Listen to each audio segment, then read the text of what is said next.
Vamos a conversar con el doctor Miguel Vázquez. Él es abogado, pero también los profesionales en el país tienen su opinión respecto a la consulta popular, puntualmente la que tiene que ver con el Yasuní. Y luego de saludarlo, doctor, le preguntamos, ¿cuál es la mejor opción? El sí, quienes lo promocionan sostienen que protege un entorno que no tiene comparación en el mundo, que tiene la más grande biodiversidad del mundo y que en realidad la actividad petrolera sí es contaminante y que hay formas de reemplazar lo que dejaría de percibir el Ecuador por concepto de rentas petroleras. En cambio, la opción no apunta a que respetando la naturaleza se debe seguir explotando la riqueza que está bajo la tierra. ¿Usted qué opina? ¿Cómo estás, Jimmy? Muchísimas gracias por la invitación. Buenos días a todos los que nos están viendo. Definitivamente yo voy a traer a colación aquello que has manifestado. Nosotros necesitamos esos recursos. Existen recursos que están a la disposición de nosotros y creo que es irresponsable no poder tener la alternativa de explotarlos. No quiere decir con ello que en este preciso momento sea la forma más óptima de nosotros explotar ese recurso. Efectivamente, nosotros contaminamos con esa actividad petrolera, perjudicamos nuestra biodiversidad, que indudablemente es única y con muchas especies en peligro de extinción, de hecho. Debería haber un programa más eficiente que nos permita tener mayor responsabilidad, no solamente en el cuidado de la biodiversidad que tenemos ahí, sino con el respeto de las personas, de las comunidades y de la historia y de la cultura que tenemos en ese sector. No por nada las voces internacionales se han levantado en contra de la explotación del Yasuní, del bloque 43 del ITT. Estamos afectando directamente. Existe siempre el riesgo de que exista un derrame. Sin embargo, pues no podemos dejar enterrado un recurso económico que nos permitiría a nosotros mismos poder hacer esa transición de la dependencia de los combustibles que actualmente nosotros utilizamos a una energía, por ejemplo, eólica, o ir diversificando nuestras fuentes de energía y economía. Pero eso nos lo va a permitir la explotación justamente de ese campo petrolero, donde tenemos recursos para poder invertir en esas tecnologías que nosotros necesitamos. Porque lamentablemente nuestro Producto Interno Bruto depende muchísimo de ese factor, de ese ingreso.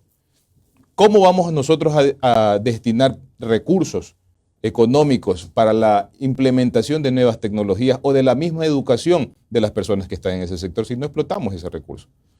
Ahora, pero hay quienes manifiestan que efectivamente numerosos países del primer mundo tienen programas, tienen cantidades ingentes de recursos para poder asignarlos a todos los países que, valga la redundancia, que protejan el entorno natural, como en este caso el Yasuní. Es decir, que si Ecuador toca puertas, podría tener acceso a esos fondos no reembolsables. Por supuesto, yo creo que es una de las principales misiones que nosotros tenemos, ir buscando, tocando puertas, como dices. Escuchaba yo y aplaudía la gestión que se hizo recientemente por las Islas Galápagos. ¿Por qué no nosotros llegar a canjear parte de deuda también con la extracción petrolera, ir cuidando parte de los bloques de la Amazonía?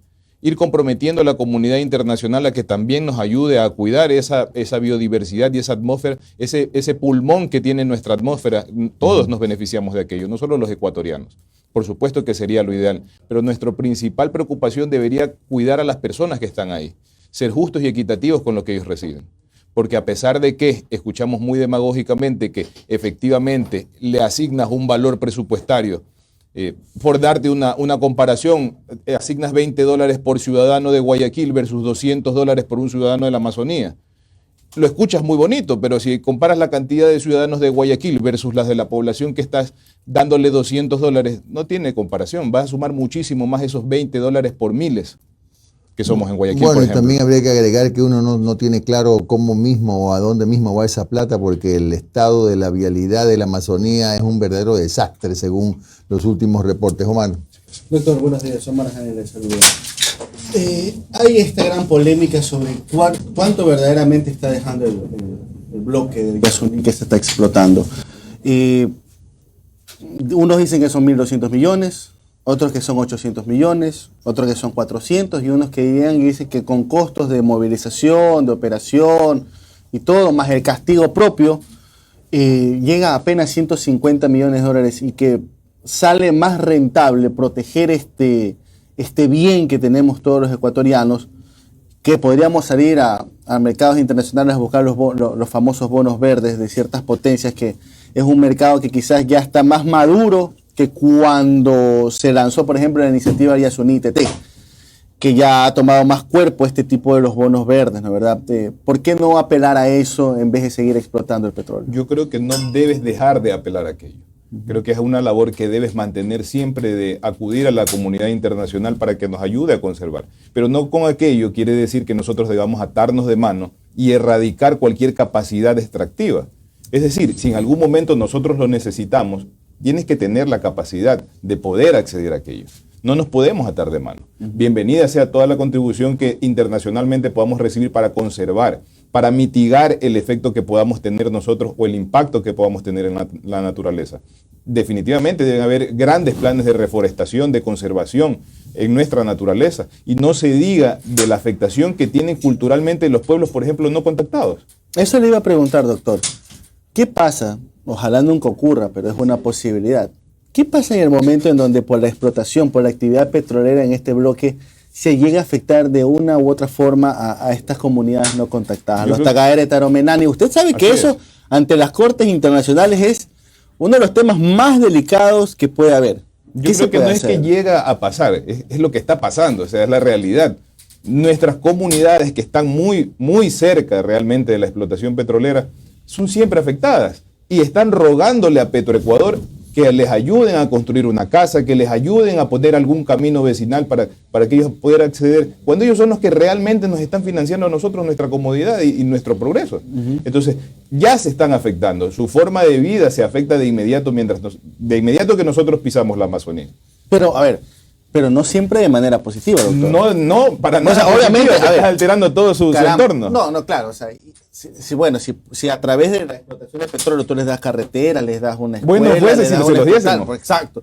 Ahí lo estás afectando de manera positiva, pero a veces también la contaminación. No olvidemos lo que pasó con Texaco. Por supuesto, es que no nos podemos olvidar nada de aquello. La responsabilidad social debe venir acá a mitigar justamente aquello. Tenemos que tener una aplicación más transparente, una distribución más transparente. Debemos saber cuánto se les está destinando a ellos. ¿No se debería reformar este porcentaje que siempre se lo menciona, ¿no? De que hay un porcentaje que se tiene que quedar en la zona de influencia donde se hace la explotación, pero sabemos que eso es letra muerta. Así es. Eso es letra muerta. ¿Qué tipo de candado, qué se puede hacer desde el punto de vista legal para poder asegurar que esos fondos queden para la zona de Primero que tengamos los fondos. Eso es un primer requisito. Si ya nos atamos de manos de por sí, nunca los vamos a tener. Si tenemos la capacidad, en algún momento lo podemos explotar de forma responsable. Quizás ahora no es el momento y le estamos dando la capacidad al gobierno que entra y a todos los que vengan de que en algún momento podamos explotarlo de forma adecuada. Que tengamos transparencia en la forma de que lo hagamos es necesario. Que implementemos políticas, por supuesto, que incentivemos la participación de los locales, que los informemos. Ellos ni siquiera están informados de lo que nosotros vamos a decidir. Muchos de ellos no están informados, ni siquiera saben que existe una consulta. Claro. Y si están informados de que existe una consulta, no conocen todo el contexto que nos lleva a nosotros a hacer aquello. Porque ellos conocen la realidad de ellos, cómo te va a afectar la naturaleza. Económicamente tal vez no estén pensándolo ellos cómo nosotros nos vamos a beneficiar, como sociedad, como país, cómo va a afectar a nuestro Producto Interno Bruto. Entonces, definitivamente hay que tener esa capacidad de recursos, inclusive para poder llegar a estas poblaciones con educación, con salud, con obras, con vialidad. Definitivamente la necesitamos. Y la última interrogante, doctor. A ver, en el caso de que gane el sí, porque bueno, a la larga este va a ser un tema que se escapa de lo político. Va a ser una decisión que van a tomar los ecuatorianos en 4 días, en 4 domingos. Vamos a tomar esta decisión. La Corte Constitucional, en su fallo, determina un plazo de 1 año para poder desmontar todo lo que habría en ese bloque. ¿Qué consecuencias legales podría tener el Estado a partir de esto? Mira, las consecuencias son carísimas. Yo escuchaba los reportes de Petroecuador, suman más de 16.000, casi 17.000 millones de dólares lo que nos costaría a nosotros invertir, no solamente en el desmonte, porque también tienes que reforestar todo el área que has impactado.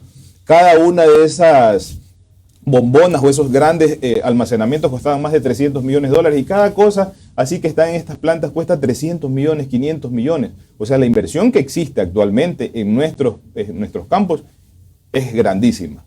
Y lo que vamos a dejar de percibir adicionalmente, ni se diga, son bloques que se están empezando a explotar, que tendrán 10 años de explotación. Hay otros bloques de 50 años de explotación y que son altísimamente productivos, no se diga los que tenemos en el ITT. Bien, gracias al doctor Miguel Vázquez por su opinión respecto al tema de la consulta popular por la que votaremos el día 20 sobre el Yasuní.